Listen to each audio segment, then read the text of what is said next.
दोस्तों देखिए, किसान आज कैमरी गांव में एक रैली का आयोजन बीजेपी ने किया और किसान काफी गिरफ्तार किए थे, जिनसे बातचीत करेंगे। एक तमाम किसान जो अभी अभी बाहर निकल के आए हैं यहाँ पे मंगाली चौकी के अंदर, ये गिरफ्तारी और गिरफ्तारी के बाद में अभी अभी बाहर छोड़े गए हैं।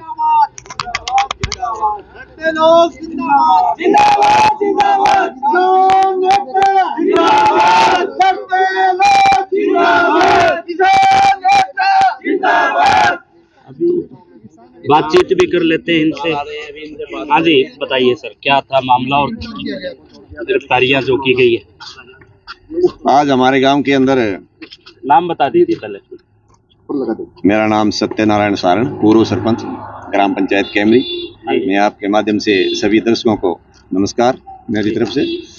आज जैसा कि हमारे गांव में रैली थी भारतीय जनता पार्टी की, और उसके अंदर हमारे गांव और आसपास का किसान यूनियन के लोगों का कुछ एक सवाल थे जो हमें प्रशासन और सरकार के लोगों से करने थे, लेकिन हमें उसकी अनुमति नहीं दी गई और सरकार के लोगों ने कह करके किसानों को गिरफ्तार करवा दिया। आज जिस तरह से लोकतांत्रिक तरीके से जो हो रहा है सरकार के माध्यम से, और जो आज ज्यादती किसानों पर ही हो रही है, आज तक कभी नहीं देखी गई है और ना ऐसा किसी सरकार ने किया है। आज कुछ एक हमारे सवाल थे, जिस तरह से फसलों का मुआवजा था, एक ही पड़ोस के अंदर एक गांव के अंदर 9,000 मुआवजा और दूसरे गांव के अंदर 19,000 मुआवजा, 29,000 का मुआवजा एक हांडी के अंदर 2 पेट सरकार ने किए हैं। इसी तरह सिंचाई के पानी का नहरों के अंदर दुर्भावना की गई है। और दूसरा, हमारे गांव के अंदर आज भयंकर बीमारी फैलने की आशंका है, क्योंकि पीने का पानी नहीं है। इन्होंने जो जन सुविधाएं हैं उनकी तरफ से इनका कोई ध्यान नहीं है, और हम हमारे अधिकारों का कोई बोलने की बात करते हैं तो ये दबाने की कोशिश करती है। ये हालात इस सरकार के हैं। आप भी एक सरपंच हैं और दलवीर जी भी एक सरपंच है, क्या चुने प्रतिनिधि भी उठा लिए गए थे? चुने हुए प्रतिनिधि बीडीसी मेंबर उठा लिए? मेंबर पंचायत बीडीसी और मेंबर पंचायतों को उठा लिया गया था। पगड़ी समाज जट्टा के हमारे गांव के इकाई के जो प्रधान है साहब राम खिचड़ी जी हैं, इनके नेतृत्व में आज किसानों की गिरफ्तारी की गई है। जबकि किसान ये पूछना चाहते थे कि दिल्ली जाने से किसानों को क्यों रोका गया, मूलभूत सुविधाओं से किसानों को वंचित क्यों रखा गया, एमएसपी की गारंटी पर सरकार क्यों नहीं अपना रुख स्पष्ट कर रही है। अब किसानों की सरसों गांव में पड़ी है, पिछले 7 दिन से सरसों के आज तक पेमेंट नहीं आई है, गेहूं की कोई अता पता नहीं है कहाँ खरीदेंगे। तो सरकार ने जैसे ही उनसे सवाल पूछने की बात आई थी, सरकार ने मना कर दिया, प्रशासन ने मना कर दिया कि किसी से कोई सवाल नहीं पूछा जाएगा। जबकि हम लोग लोकतांत्रिक तरीके से सवाल पूछ रहे थे, ना कि काले झंडे दिखाने या विरोध करना। हमारा ये मकसद नहीं था। हमारा मकसद था कि हमारे मन में कुछ शंकाएं, कुछ बातें हम सरकार से जो लोग बैठे हैं उनसे क्लियर करना चाहते हैं। लेकिन घरों में बैठे हुए साहब राम जी को घर से बैठे हुए उठा ले। कैमरी गांव में रैली और कैमरी के किसानों को उठा लिया, किसानों को उठा लिया। जनप्रतिनिधियों को उठाया गया था, लगभग सैकड़ों जनप्रतिनिधियों को उठा लिया जी। टोटल 130 लोगों को उठाया गया। 130 लोगों को उठाया गया। उसमें कितने पूर्व सरपंच और कितने 3-4 पूर्व सरपंच जी, मेंबर पंचायत बीडीसी हैं, उनको उठा लिया गया। गांव के मौजूद लोगों को उठाया गया, जबकि ऐसा कोई लोकतंत्र की बात ही नहीं थी। हम तो जबकि पिछले 3 दिन से इन सभी लोगों पर दबाव बनाया गया पुलिस द्वारा कि आप जो है ना रैली सतह पर नहीं आए। पिछले 3 दिन से लगातार प्रशासन दबाव बना रहा है। हाँ जी, क्या कहोगे? नमस्कार जी, आप सब चैनलों को धन्यवाद है जी। पहली बात तो ये जी, हम किसान पगड़ी समाज जट्टा से कैमरी गांव की इकाई का साहब राम खिचड़ हूँ जी। हमने ये 2-3 बातें मुख्यमंत्री से पूछना चाहा था। भाई हम स्टेज पर खड़े होकर 2-3 सवाल पूछेंगे। उनको पूछने के बावजूद भी हमारे तरफ दबाव डाला गया, हमें घर से उठाया गया और चौकी के अंदर डाल दिया गया। हमारा अधिकार था पूछने का। हमने बात करने से, प्रशासन बात करने के लिए कहा था कि भाई हम कोई कमरे में जाकर बात कर लेंगे, हमने इससे इनकार कर दिया। पूछेंगे तो हम स्टेज पर मुख्यमंत्री से पूछेंगे क्यों हमने वोट दिया था, बीजेपी को वोट दिया था, बीजेपी को बनाया था। 2 योजना में बीजेपी ने हमारे किसान भाइयों को जमीन पर लाके रख दिया जी। 117 दिन का धरना करके मुआवजा लेने का काम किया था जी। फिर भी आज हमारे घर से ये तानाशाही सरकार है जी। इसने घर से उठाकर बेवजह से हमने कहा हम विरोध नहीं करेंगे, गांव में कोई मेहमान आए हुआ उसका विरोध नहीं करेंगे, फिर भी हमें घर से उठाकर जबरदस्ती घर से उठाकर चौकी में डाल दिया गया है। ये तानाशाही सरकार है, इसको हम उखाड़ फेंकने का काम करेंगे और किसान का दर्द है वो उजागर करेंगे। किसान के साथ है, किसान सरदारी है, लड़ते लोग जिंदाबाद, लड़ते लोग जिंदाबाद, इनकलाब किसानों जिंदाबाद। की जो हमदर्दी सरकार कौन सी है जो किसानों की अपनी आवाज उठा सके, उससे हल कर सके? ये सरकार किसानों की आवाज दबाने का काम कर रही है जी, उठाने का काम नहीं करी है। सरपंच साहब, किसानों के लिए बढ़िया सरकार कौन सी होगी जो बढ़िया सरकार जी हम चुनेंगे, देखेंगे आगे। ये सरकार को हमने चुना था, इसको देखा था, ये सबसे निकम्मी सरकार यही निकली है जी। इसका कोई तथ्य नहीं है जी। तो सुबह कितना बजे उठाया गया था आपको? सुबह करीब जी 9:30 बजे घर से उठा लिया गया था जी। मेरे घर पर बैठे थे किसान, हम कोई विरोध नहीं कर रहे थे और घर से बैठे ऐसे ही कर रहे थे। हम किस विचार विमर्श करेंगे और सवाल जवाब पूछेंगे।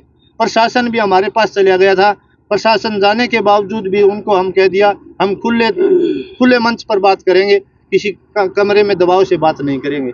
इसी बात पर लेकर हमको उठा लिया गया जी। हाँ जी, बताइए। बीडीसी मेंबर सुबह शाहराम के घर हम सभी को बुलाया गया, वे मीटिंग की जाएगी।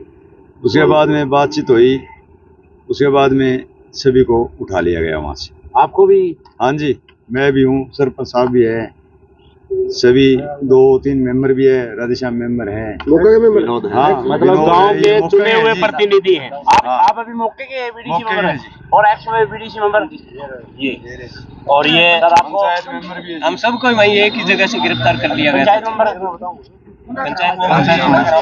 कुमार भी है। हाँ जी, चेयरमैन भी, वाइस चेयरमैन? हम वहाँ बैठे थे साबरा वाले घर, वहाँ से हमको उठाया।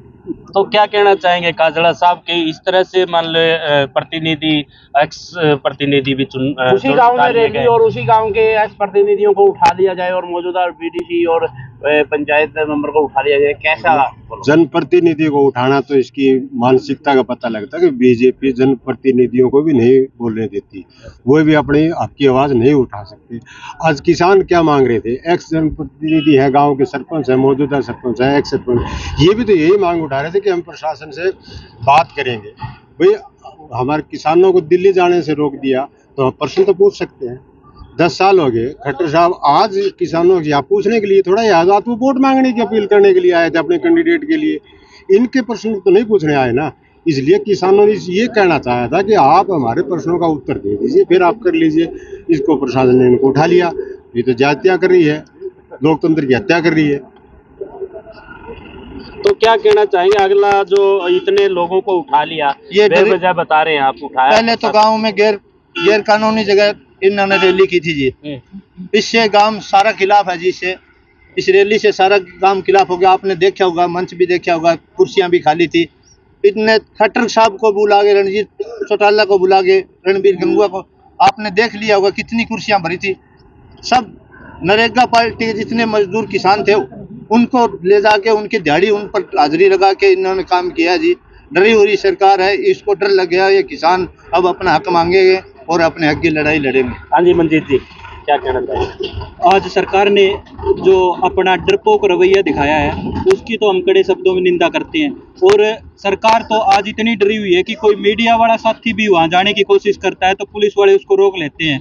भाई इनकी कुर्सियाँ खाली पड़ी है और इनका सौदा कीमे नहीं रहा तो उनको भी ये नहीं दिखाते। और ये लोगों से इतना डरे हुए क्यों हैं, इस चीज़ का किसी को आज तक समझ में नहीं आया। मुख्यमंत्री रहते हुए तो जड़ सुरक्षा हर कोई आदमी लेता है, लेकिन ये आदमी पहला आदमी है जिसको मुख्यमंत्री हटने के बाद में जड़ सुरक्षा लेनी पड़ी है किसानों से। इस मुख्यमंत्री 10 साल जिसने हरियाणा का मुख्यमंत्री रह गया उसको आज किसानों से इतना बड़ा खतरा हो गया कि उसको गाँव में आने से पहले किसानों को उठाना पड़ता है। और ये किसान तो अपनी मांग के लिए आए हुए थे, वहाँ सभी लोग अपनी ये बात पूछने आए हुए थे भी जब हम दिल्ली जा रहे थे तो आप हमारा रास्ता रोक रहे थे, आज आप हमारे गांव में क्यों आ रहे हो?